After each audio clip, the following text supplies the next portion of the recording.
ঘোষণা হতেই আদালতের পথে সিপিএম। এসআইআর সম্পূর্ণ না হলে নির্বাচন নয় দাবি সিপিএম এর। আদালতের দ্বারস্থ হতে চলেছে সিপিএম।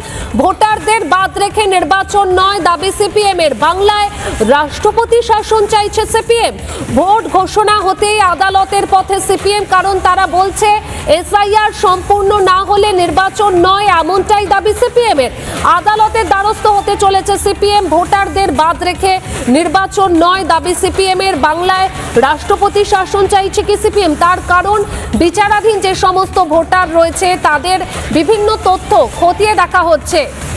আমাদের খালি চোখে যেটা মনে হচ্ছে যে সিপিএম যদি এখন আদালতে গিয়ে বলে যে পুরো অ্যাডজুডিকেশনের আন্ডারে যারা আছেন তাদের অ্যাডজুডিকেশন ডিসিশন সম্পন্ন না হওয়া পর্যন্ত ভোট স্থগিত রাখতে, তাহলে তো এই রাজ্যে রাষ্ট্রপতি শাসন জারি হওয়া ছাড়া অন্য কোনো উপায় থাকবে বলে মনে হয় না আমার।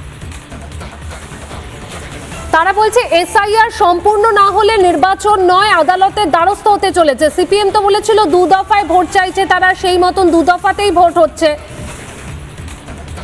নির্বাচন কমিশনের কাছ থেকে তারা দু দফায় ভোট চেয়েছিলেন, নির্বাচন কমিশন সেটা মেনে নিয়েছেন। এবার তারপরে সিপিএম বলছে যে সম্পূর্ণ এসআইআর করতে হবে। সেটা করতে গেলে যেটা বাস্তবিকতা বা প্র্যাকটিক্যাল অভিজ্ঞতা বলছে যে 6 মের আগে সেটা সম্পন্ন করা, কমপ্লিট করা সম্ভব নয়।